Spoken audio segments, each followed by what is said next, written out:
Hai minasan, konnichiwa. Selamat datang di YouTube channel saya. Nama saya Andre Zhao Putra. Senang bertemu kalian di sini. Saya yakin kebanyakan dari kalian yang sudah sampai ke channel ini memiliki mimpi yang sama untuk belajar di Jepang, untuk kerja di Jepang, atau untuk tinggal di Jepang. Ya. Jadi saya sebagai senpai kalian, mungkin sebagai sensei kalian untuk kedepannya, saya ingin berbagi pengalaman saya, bagaimana saya bisa mencapai mimpi saya. Saya bisa belajar di Jepang, saya sekarang tinggal dan kerja di Jepang, dan lewat channel ini saya akan membagi banyak pelajaran-pelajaran yang bisa berguna bagi kalian untuk kedepannya. Sedikit perkenalan tentang saya, nama saya Andre Zhao Putra. Saya asal dari Jakarta, dari Indonesia. Saya datang ke Jepang tahun 2010 setelah saya menyelesaikan SMA saya di Indonesia. Kemudian setelah saya datang ke Jepang, pertama kali saya datang ke Osaka untuk belajar bahasa Jepang selama 1,5 tahun. Ya, jadi sebelum saya datang ke Jepang, saya sudah pernah belajar saya les bahasa Jepang di Jakarta selama kurang lebih 1-2 tahun. Kemudian saya datang ke Jepang dengan skill kira-kira level N5 saat itu. Ya, atau zaman dulu kita pakai Yongkyu, level 4 atau sekarang N5. Setelah itu saya belajar bahasa Jepang 1,5 tahun dan saya masuk ke kuliah ke universitas di Kyoto untuk jurusan kimia. Ya. Di sana saya menyelesaikan pendidikan saya S1 dan S2. Tidak hanya belajar, saya juga mengikuti banyak aktivitas seperti misalnya menjadi staf untuk Gakuensai, untuk festival universitas. Saya juga mengajar untuk les untuk orang-orang Jepang, untuk SD, SMP, dan SMA Jepang.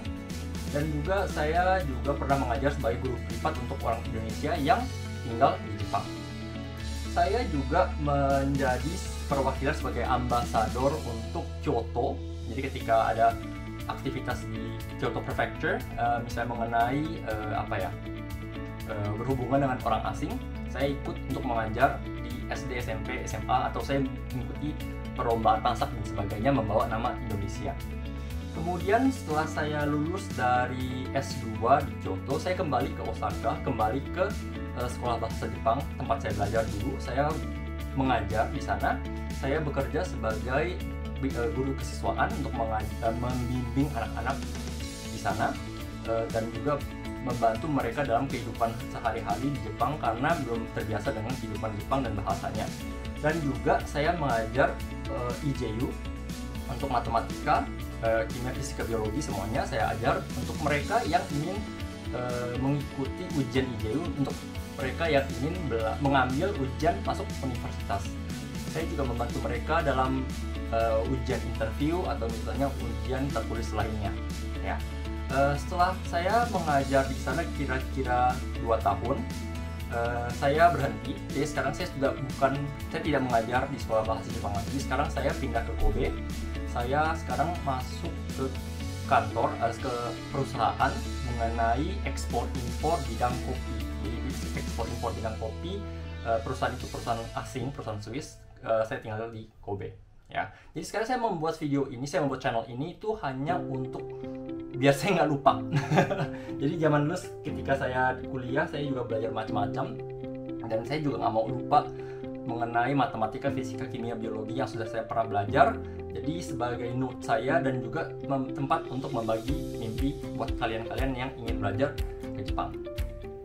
Nah, bagi kalian yang pernah mendengar IJU, apa itu sebenarnya IJU? Ya. Jadi IJU itu adalah Examination for Japanese University.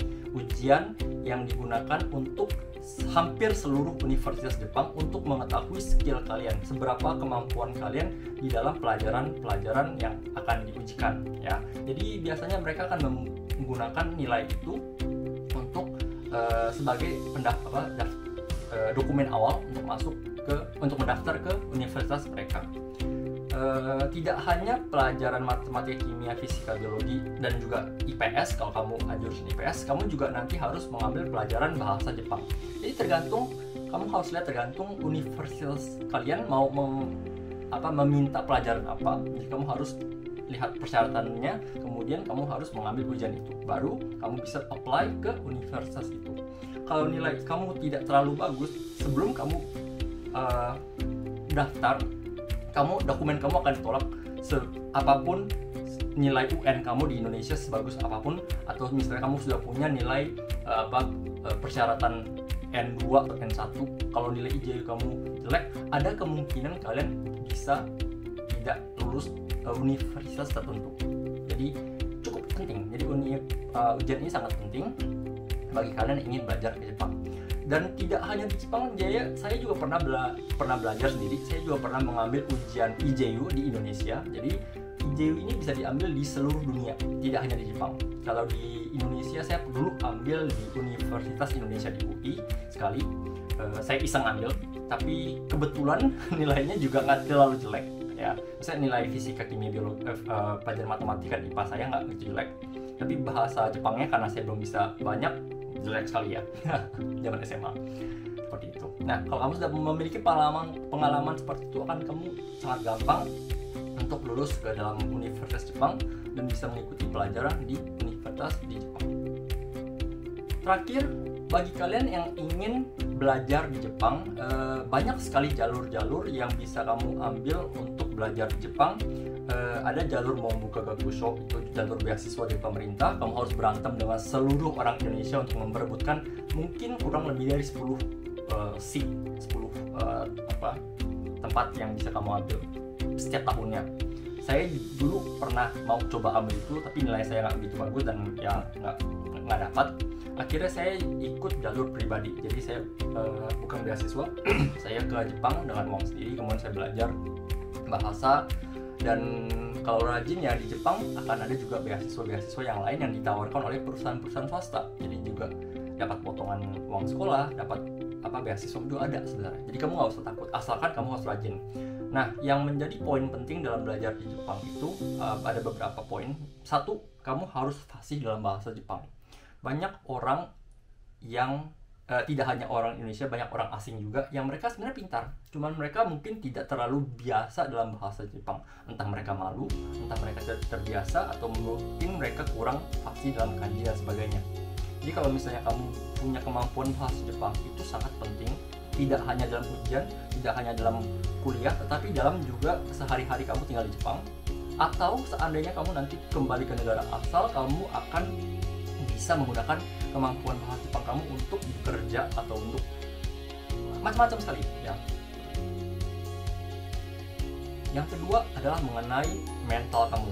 Jadi untuk belajar di Jepang itu membutuhkan mental yang sangat kuat ya. Kamu harus sangat rajin, harus sangat tidak hanya pintar tapi harus disiplin ya.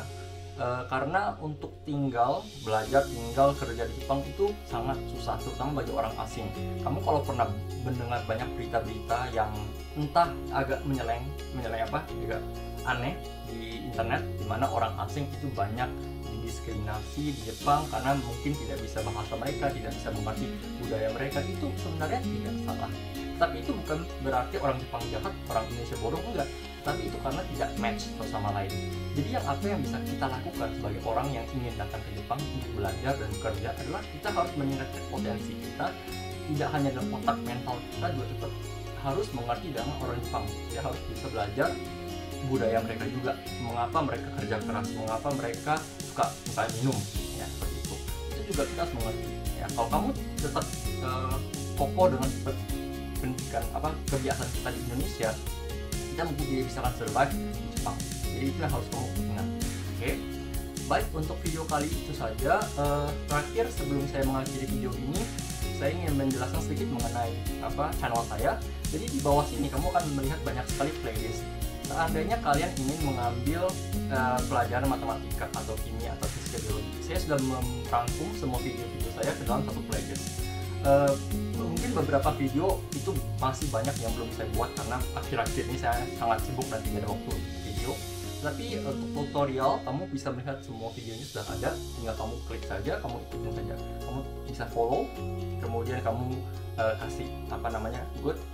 Jadi kamu sudah tahu mana yang sudah kamu bisa pelajari, mana yang belum bisa kamu pelajari. Kalau kamu ada pertanyaan, kamu tinggal komen saja. Kalau kamu ada request, kamu tinggal komen saja. Kalau ada waktu, saya akan balas semuanya. Dan kita akan ketemu di setiap video-video di bawah sini. Oke? Jadi terus semangat belajar. Benkyou, ganbatte kudasai. Sayonara.